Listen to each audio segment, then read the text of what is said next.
7 hardest demonic tests only the strongest dark chosen ones can endure. There's a reason you feel like you were born into a war you don't remember signing up for. A reason why life's pain cuts deeper for you, why your nights are longer, your emotions heavier, your silence louder. You're not just a wanderer in this world, you're a dark chosen one. And the difference between a seeker and the chosen is this: seekers ask questions. Chosen ones get dragged into the answers, not because they wanted to, but because something in the spiritual realm saw them, marked them, selected them. Demons don't waste energy on souls that pose no threat. The fact that you've been targeted, broken, twisted, and still somehow breathing means one thing: you are dangerous to the darkness. But no one tells you what it means to be chosen. They glamorize awakening. They talk about third eyes and manifestation like it's some cosmic party. But that's not the truth. The truth is this: to truly awaken is to be dismantled. To be chosen is not to be celebrated, it is to be tested. And not just by life, by forces older than time. Forces that exist in the cracks between dimensions. Forces that know your weaknesses better than you do. These forces don't want to challenge you, they want to break you. Because they know something you've forgotten. If you fully awaken, you don't just survive, you shift realities. Click subscribe to this channel to get more profound spiritual lesson. The first test is one you've already faced, whether you recognized it or not. It's the test of betrayal. Not just any betrayal, soul betrayal. This is where the ones closest to you, sometimes even those you love most, turn their backs on you. Not in petty ways, but in cataclysmic ones. Abandonment, lies, abuse, rejection. You wonder why your heart feels like it's been shattered into fragments too sharp to hold. It's because betrayal from those who were supposed to protect you is not just emotional, it's spiritual. It opens a portal in your being where doubt becomes a parasite. You begin to ask yourself, if even they could hurt me, who can I trust? And that's the trap, because the goal of this test isn't just to hurt you, it's to isolate you, to make you mistrust your own discernment so deeply that you never open your heart again. But here's what the demons don't expect: that pain becomes your compass. That the betrayal that was meant to destroy your ability to love becomes the fire that purifies it. That through abandonment you become intimate with your own presence. That through rejection you become unshakable in your self-worth. You stop needing approval. You stop begging to be seen. And in that stillness you become divine. Not because you bypassed the pain, but because you walked through it. Then comes the second test. The test of identity collapse. This is when everything you thought you were begins to unravel. Your career, your beliefs, your relationships, your ambitions, your spiritual practices. All of it starts to look hollow, and you begin to panic. Who am I if I am not this? It feels like death because in a way it is. The death of your ego. The death of the false self. You may lose friends. You may lose your sense of purpose. You may even feel like you're losing your mind. But what's really happening is this: the fabric of illusion is tearing. And it hurts like hell because you were wrapped in it like a blanket. But now, it's suffocating you. This test is brutal because it doesn't come with answers. It comes with silence. You keep trying to rebuild your life from old blueprints, but they don't work anymore. You meditate, and it feels empty. You pray, and no one answers. You try to go back to who you were, but that door has been sealed shut. This is the void, the sacred womb of rebirth that the chosen must pass through. It's not punishment. It's preparation. You're not being erased. You're being recalibrated.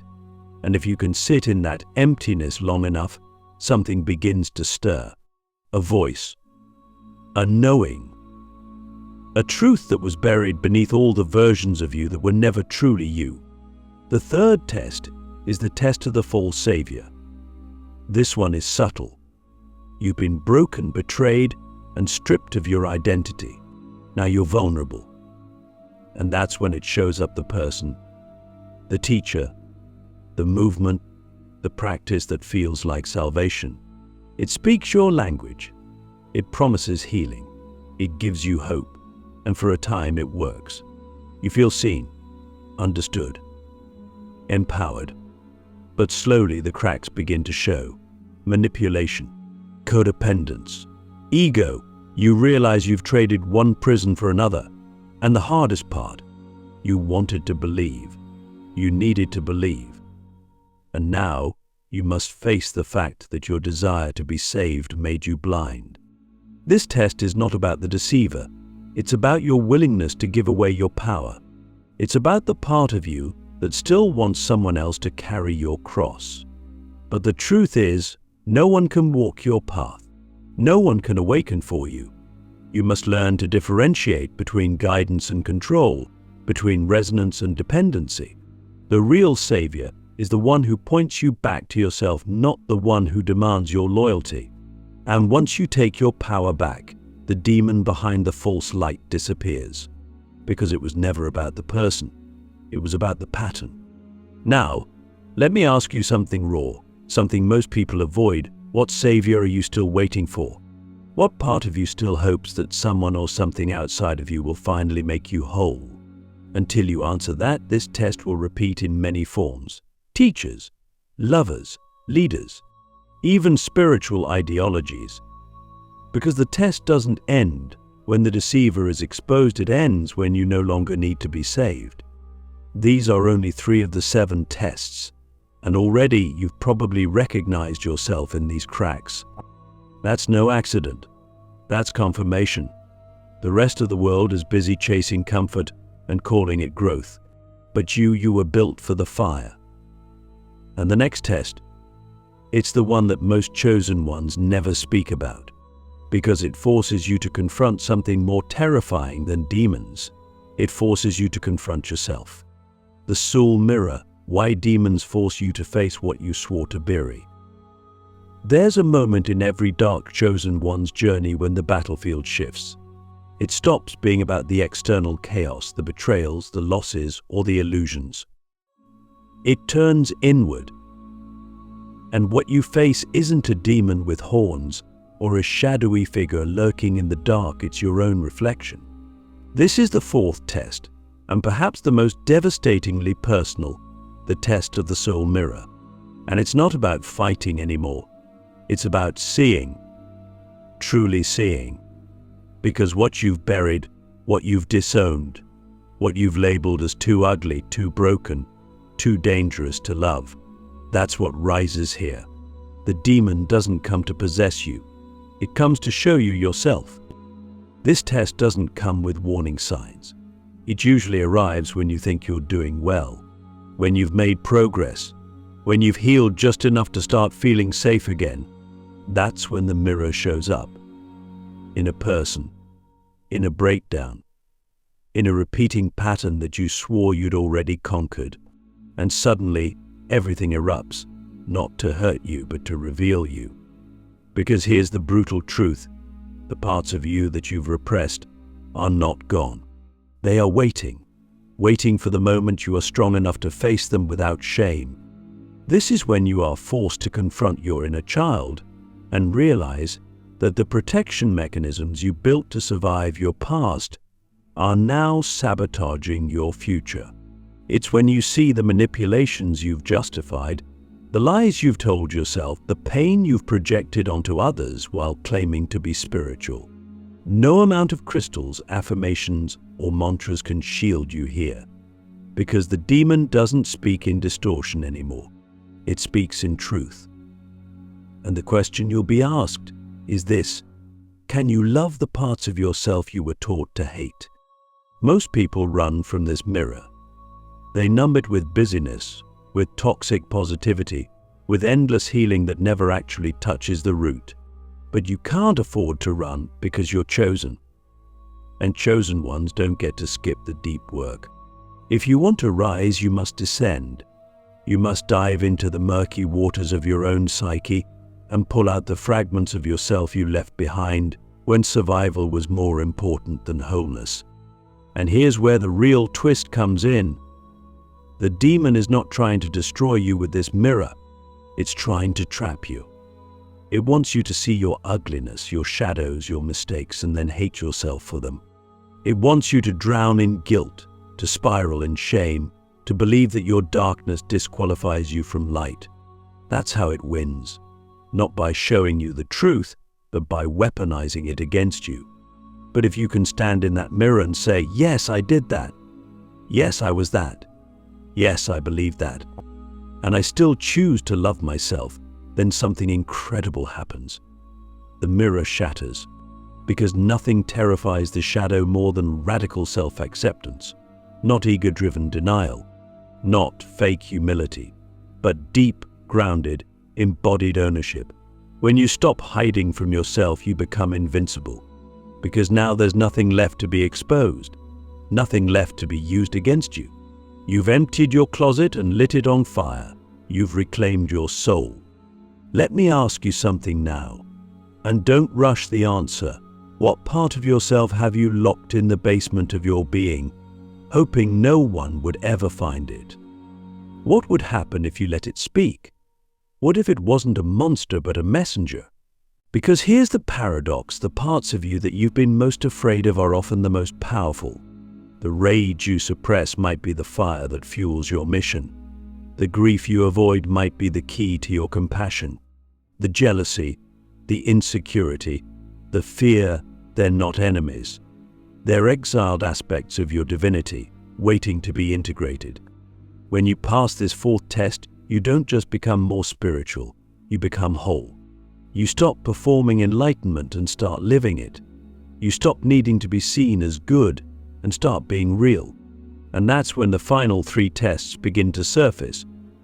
Because now you've remembered who you are. And the closer you get to embodying your divine frequency, the more violently the system of shadows tries to stop you. The next test is one that almost no one talks about. It's not about pain. It's about pleasure. It's not about breakdown. It's about temptation. And it's the most seductive trap of all. The seduction of power, how demons use success to destroy the chosen.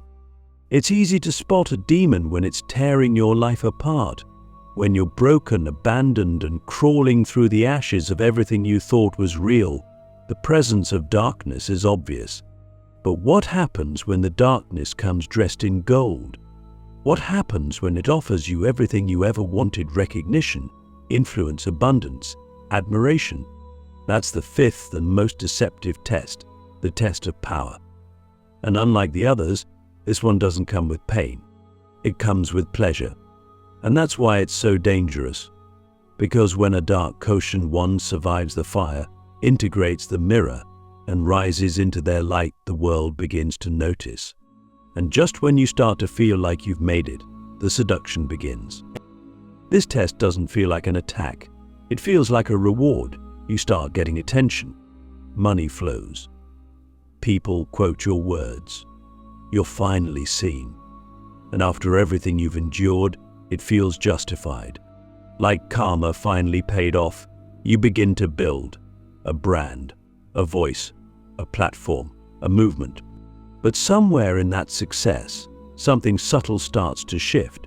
You begin to curate your truth. You hold back your real voice in exchange for applause. You stop listening to your soul as deeply because your ego now has a stage to maintain. And without realizing it, you become what you swore to destroy, not out of malice, but out of comfort. The demon behind this test knows something sacred. You are most vulnerable not when you're suffering, but when you're winning, because comfort breeds complacency, and complacency is death for a soul like yours.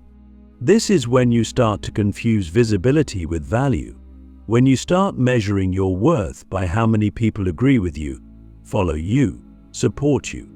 You become addicted to being needed, being praised, being right. And every time you choose your image over your integrity, the shadow wins quietly, invisibly, but completely. Here's the terrifying part. Most spiritual leaders fall right here, not in the beginning when they were struggling, but after they made it, after they became respected, influential, untouchable. And what they don't realize is that the demon didn't destroy them, it seduced them into destroying themselves. Because the ultimate goal of this test isn't just to corrupt you, it's to make you believe you're still in the light while you're walking in the dark. And that's the scariest place to be, because now your ego is cloaked in divinity. Your opinions are mistaken for wisdom. Your charisma is mistaken for truth. And the people around you feed the illusion because they're feeding off your persona too. So how do you survive this test? How do you wield power without being enslaved by it? The answer is radical inner accountability. You must have people in your life who don't worship you. You must welcome feedback that hurts. You must make time to sit in silence, away from the noise, and ask yourself the question that could burn your whole empire down. Am I still real? Or have I become a brand? You must be willing to walk away from the very thing that made you successful, if it means returning to your soul's truth. Let me ask you something you may not want to answer. What part of your current life is built on performance instead of presence? What parts of your spiritual success are secretly feeding the ego you thought you buried? You must answer that. Because if you don't, the demon will. And it won't do it by attacking you. It'll do it by crowning you. And that crown, it becomes your cage. It becomes the reason you stop evolving. Because now you have something to lose. And when you have something to lose, you stop taking the risks your soul was born to take.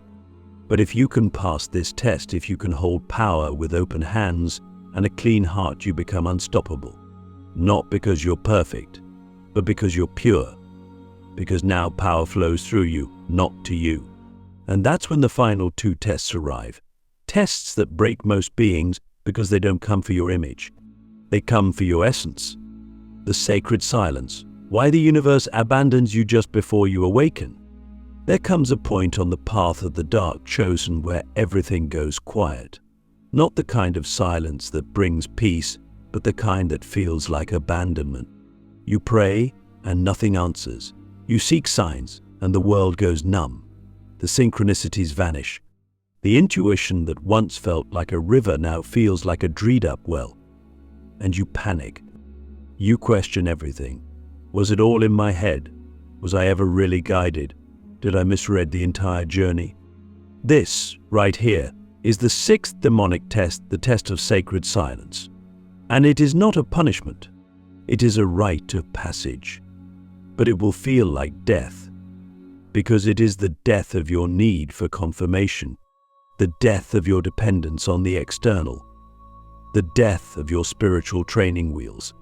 The demon doesn't attack you in this phase, it simply steps back and lets you face the most terrifying question of all.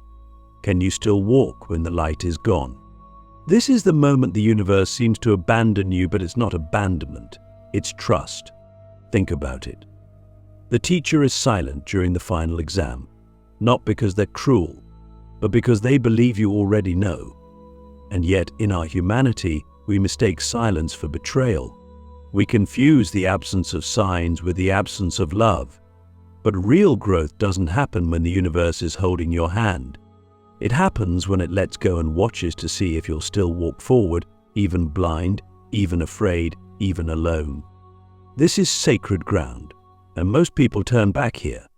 They retreat to old beliefs, old patterns, old gods. But the dark chosen must keep walking, because the silence isn't empty. It's full of a deeper initiation, a deeper remembering. It's the space where your soul finally stops outsourcing truth and becomes its own compass. It's the moment when you realize you were never meant to follow the light, you were meant to become it. Let me ask you something now, and don't answer too quickly. Would you still serve your mission if you never felt divine again? If no one saw you? If no one clapped? If even the universe seemed to go silent, would you still choose to burn for truth? That's what this test demands. And if your answer is yes, if you can walk through that silence with empty hands and an open heart, then something begins to shift. You begin to hear again, but not from the outside, from within. Your inner voice, once drowned out by the noise of signs and teachers and affirmations, becomes your only true guide, and it's quieter than you expected, more honest, more subtle, but it's yours. And that's when you realize the silence wasn't silence at all. It was sovereignty. And now, with nothing left to prove, nothing left to chase, and nothing left to fear, you're ready for the final test. The one that starts not with darkness, but with light. Because the last trick of the demonic realm isn't suffering. It's spiritual pride. It's false enlightenment. It's convincing the chosen that they've arrived, that they're done, that they are now above the very fire that forged them. And that's how the cycle begins again. But if you can see through that final illusion, if you can stay humble, stay human, stay hungry for truth, even after all you've gained, you don't just pass the test. You transcend it. You become the storm the demons cannot touch. Because now you are not just chosen. You are complete.